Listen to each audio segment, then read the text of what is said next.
दुख सुख हानि लाभ भाग्य के अधीन हैं, कर्म विवश हैं।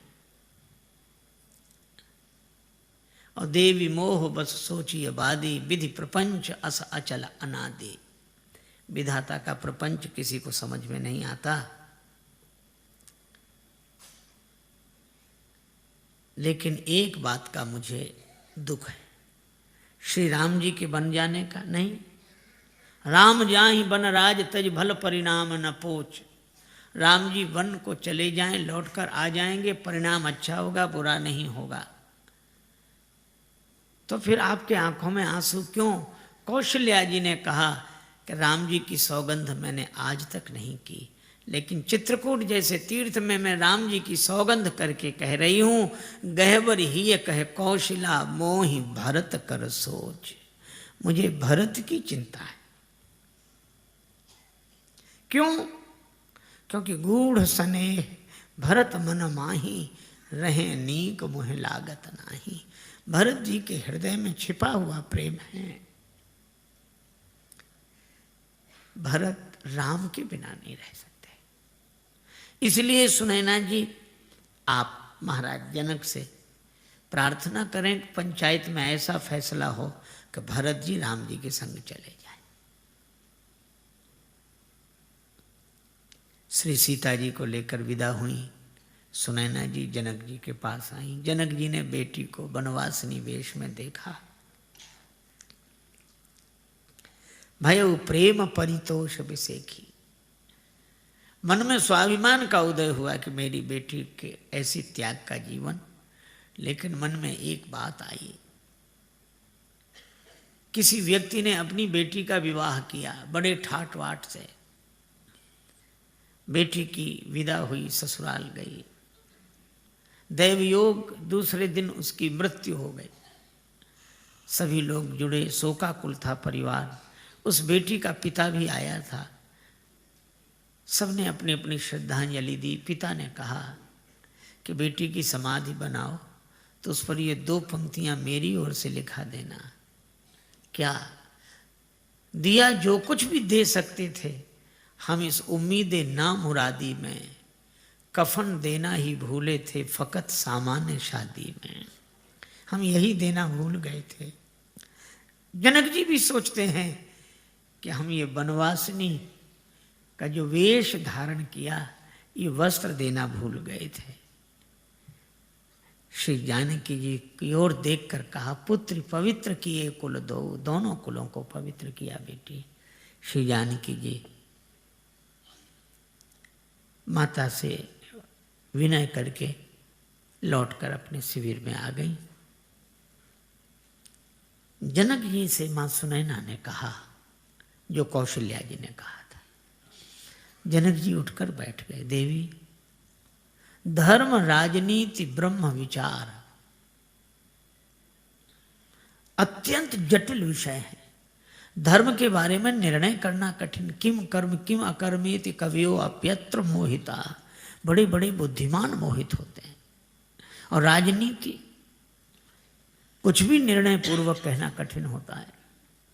और ब्रह्म विचार वेदांत, वेदांत तो अकथ का कथ्य है। जो नहीं कहा जा सकता उसको ही कहा जा रहा है। कितना कठिन। पर श्री जनक जी कहते हैं इन तीनों विषयों में मेरा अधिकार है, पर मेरी ऐसी सूक्ष्म बुद्धि भी सोमति मोर भरत महिमा ही कहे काह छुअ सकत न छाही।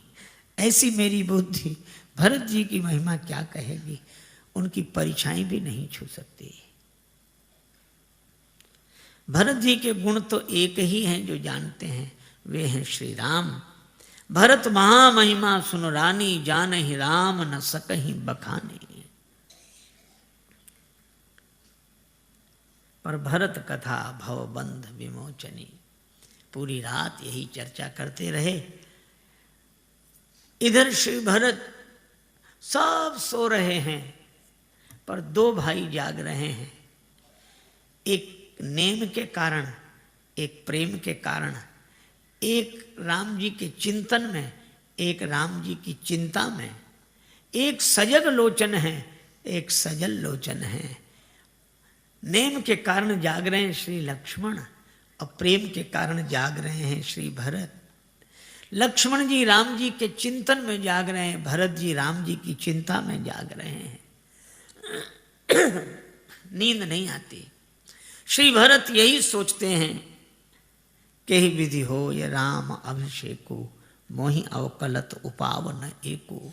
मुझे कोई उपाय समझ में नहीं आता। अहो अहो इस शिला खंड पर बैठा कौन तपोधन, एकटक रहा निहार गगन को करता अश्रु विसर्जन। मन में एक बात आई, माता कौशल्या के कहने से राम जी लौट जाएंगे। मैं मां कौशल्या से ही कहूंगा। मन में हर्ष की लहर उठी, लेकिन फिर विषाद आ गया। कौशल्या माता के कहने से लौट तो चलेंगे श्री राम, लेकिन कौशल्या माता कहेंगी तब ना। मां तो कहें बहुरई रघुराऊ, लेकिन राम जननी हठ करवि की काऊ। व्यंग कितना मधुर है। वे राम जी की जननी हैं, वे हठ करना क्या जाने। हठ करना तो भरत की मां को आता है, राम की मां हठ करना क्या जाने। श्री राम जी की मैया हठ नहीं करेंगी। तो गुरु जी के कहने से तो राम जी अवश्य लौट जाएंगे। ठीक है, मैं गुरुदेव से प्रार्थना करूंगा। फिर हर्ष, लेकिन लगा कि बात बनेगी नहीं। मुनि पुनि कहो राम रुचि जानी। राम जी का जैसा रुख देखेंगे गुरु जी वैसे ही बोलेंगे। उनका तो एक ही है, न गलत चाहता हूं न सही चाहता हूं, जो तुम चाहते हो मैं वही चाहता हूं। प्रभु तेरी हां में मेरी भी हां है, और तुम्हारी नहीं मैं नहीं चाहता हूं। अच्छा भरत तुम ही क्यों नहीं कहते? मैं कहूंगा, क्या कह पाऊंगा? मैंने आज तक राम जी की ओर मुख उठाकर देखा नहीं है। दर्शन तृपित न आज लगी प्रेम प्यासे, नयन मेरे नेत्र भगवत दर्शन से कभी तृप्त नहीं हुए। और अगर मैं हट करूं तो मैं तो सेवक हूं। सेवक का धर्म चला जाएगा। जो हट करऊं तो निपट कुकर्मो, हर गिरते गरु सेवक धर्मो। करके नजरे इनायत वो आए, मगर क्या कहें यार हमको। उसी वक्त पर अपने ऐबों गुनाहों की याद आ गई, इसलिए उनसे नजरें मिला ना सके। मैं कैसे कहूँगा? पूरी रात बीत गई, एक जुगति न मन ठहरानी। सोचत भरत ही रहे न बिहानी। सवेरे गुरुदेव के पास आए, प्रणाम किया। गुरुदेव ने कहा कि भरत, मुझे तुमसे एक बात कहनी थी। क्या? श्री सीताराम अयोध्या लौट जाएंगे, पर एक शर्त है, तुम दोनों भाई वन को चले जाओ। गुरुजी ने ये शर्त बहुत सोच समझ के रखी थी। भरत जी राम जी के बिना रह नहीं सकेंगे, और शर्त ऐसी रखो जिसमें राम जी के बिना रहना हो। तो भरत जी कहेंगे कि गुरु जी ये कैसे हो सकता है? तो मैं कहूंगा फिर राम जी कैसे लौट सकते हैं? लेकिन जब गुरु जी ने कहा कि तुम दोनों भाई वन में चले जाओ, सुनत बचन पुलके दो भ्राता। दोनों भाई पुलकित हो गए, भे प्रमोद परिपूर्ण गाता। भरत जी ने गुरुदेव के चरणों में प्रणाम करते हुए कहा, गुरुदेव क्या इतनी छोटी सी शर्त पर श्री राम अयोध्या लौट जाएंगे? मेरे सीताराम अयोध्या लौट जाएंगे? गुरु जी ने कहा कि भरत ये छोटी शर्त नहीं है, राम जी के बिना 14 वर्ष रहना है। भरत जी ने कहा कि गुरुदेव मेरे सीताराम सिंहासनासीन हो जाएं तो 14 वर्ष की कौन कहे। मैं आपके चरणों की सौगंध करके कहता हूं, कानन करऊं जन्म भरी बास। मैं जीवन भर वन में रह सकता हूं। अरे फिर तुम्हें राम जी नहीं मिलेंगे, न मिले, पर यही क्या कम है कि मेरे कान सुनते रहेंगे कि मेरे राम जी राजा हैं, प्रसन्न हैं, आनंद में हैं। वशिष्ठ जी फिर बोल नहीं सके। तत्सुख सुखित्व का ऐसा उदाहरण और कहाँ।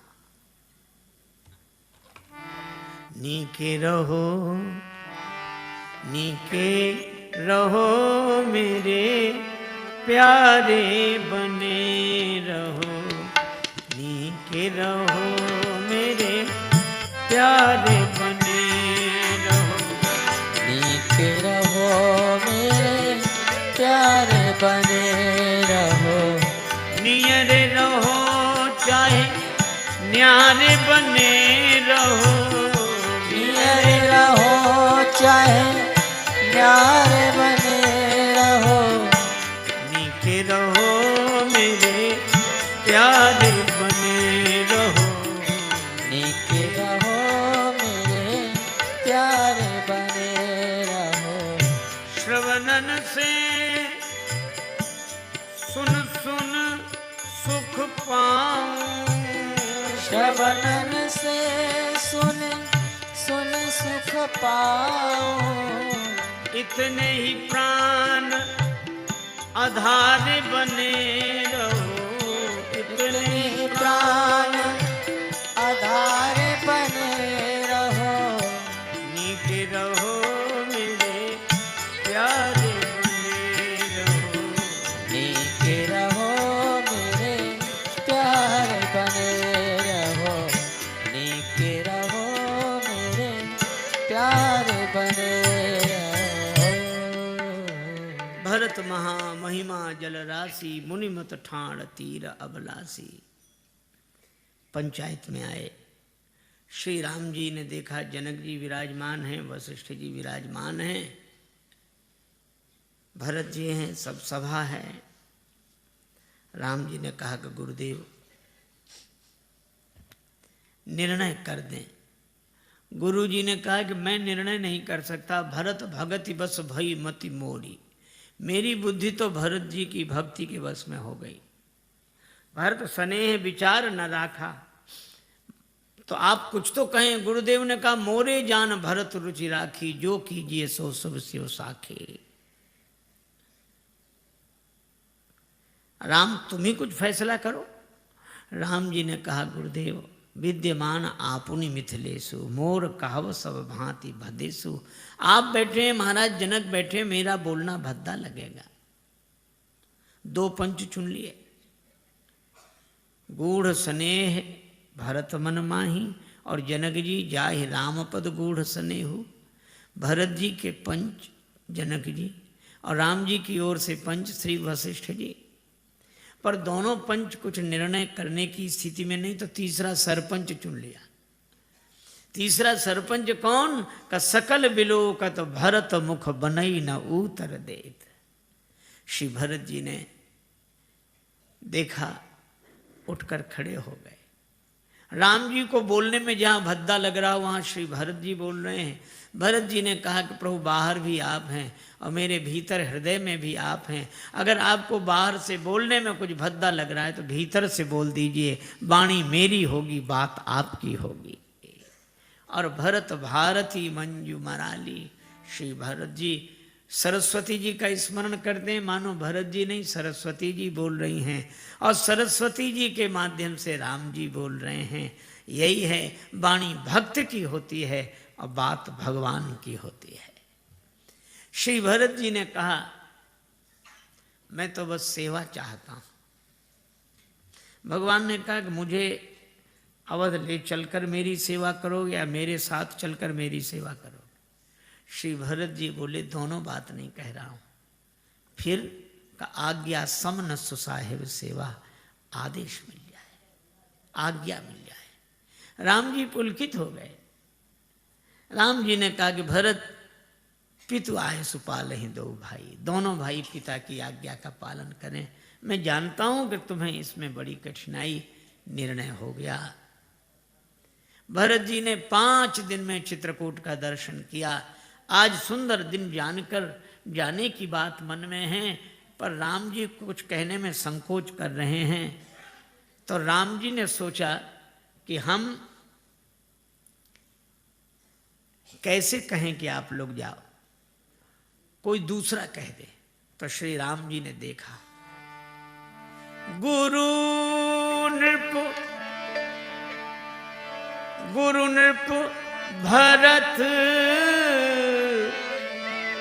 सभा अवलोकी सकुचि राम पुनि अवनि विलोकी। गुरुदेव की ओर देखा। आप कह दें गुरुदेव मन ही मन सोच रहे हैं कि मेरा काम तो जीव को भगवान से मिलाना है, मिले मिलाए को अलग करना तो नहीं। श्री जनक जी की ओर देखा, पर श्री जनक जी कहते हैं कि मैंने तो कोई फैसला किया नहीं, मैं कैसे कह दूं कि जाओ। कोई और व्यक्ति कह दे। और उसके बाद राम जी ने सकुच राम पुनि अवनि विलोकी, धरती की ओर देखा। भरत जी समझ गए, उठकर खड़े हुए। आय सुदेय देव अब सबई सुधारी मोर। आप आज्ञा दे दें, आधार मिल जाए। भगवान ने पादुका दी। श्री भरत जी ने पादुका अपने सिर पर रख ली। भगवान ने कहा कि भरत तुमने मुझसे आधार मांगा था, हमने तो तुम्हारे सिर पर भार डाल दिया।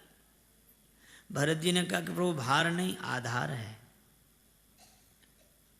आधार कहीं सिर पर रखा जाता है? हाँ प्रभु। कब का सिर पर ज्यादा भार आ जाए तो आधार सिर पर ही रखना होता है। लोगों ने मेरे सिर पर अयोध्या का भार डाल दिया, आपने पादुका दे दी। अब राज्य का भार उठाने का आधार मिल गया। अब वो राज्य का भार जो मेरे सिर पर था आज से पादुका पर रहेगा। सिर पर लोग कुछ सामान रखना हो तो पगड़ी का आधार रख लेते हैं। इसी तरह राज्य का भार सिर पर था, आपने पादुका दी, अब पादुका के आधार पर राज्य का भार रहेगा। भरत वो तो ठीक है, पर पादुका किसकी है? का प्रभु आपकी। राम जी ने कहा कि तुम तो अयोध्या ले जा रहे हो, फिर कैसे फैसला होगा कि पादुका मेरी? भरत जी ने कहा फैसला हो जाएगा। पादुका अगर चित्रकूट में रहती तो आपके पद में रहती, और पादुका अगर अयोध्या में रहेगी तो आपके पद पर रहेगी। ये पादुका कभी पद से अलग हो ही नहीं सकती। चाहे पद में रहे चाहे पद पर रहे। पद में रहे तो पद का भार पादुका पर, और पद पर रहे तो पद का भार पादुका पर। भरत सो तो ठीक है, लेकिन तुमने तो पनही मांगी थी, मोरे शरण राम ही की पनही, और तुम्हें पादुका मिल गई। श्री भरत जी ने कहा यह भी अच्छा रहा। पनही माने जूता, यह भी पाँव में रहता है, और पादुका खड़ाऊं यह भी पाँव में रहती है। लेकिन एक अंतर है, जूता पाँव को संभालता है और खड़ाऊं को पाँव संभालता है। अगर मुझे पनही मिली होती तो आपके चरणों को मुझे संभालना होता, पर पादुका मिल गई है। अब आपके जब पादुका मिली है तो आपके चरण ही मुझे संभालेंगे, और मैं तो यही चाहता हूं कि आपके चरण मुझे संभालें। खड़ाऊं में एक खूंटी, खूंटी को अंगुष्ठ और अंगुली मिलकर पकड़ लेते हैं। मैं लकड़ी की खड़ाऊं की तरह पड़ा रहूं चरणों में, और मेरे विश्वास की खूंटी को अंगुष्ठ की तरह से एक ओर से प्रभु आप और अंगुली की तरह से एक ओर से जाने की माता दोनों मिलकर संभाले रहें, यही मैं चाहता हूं।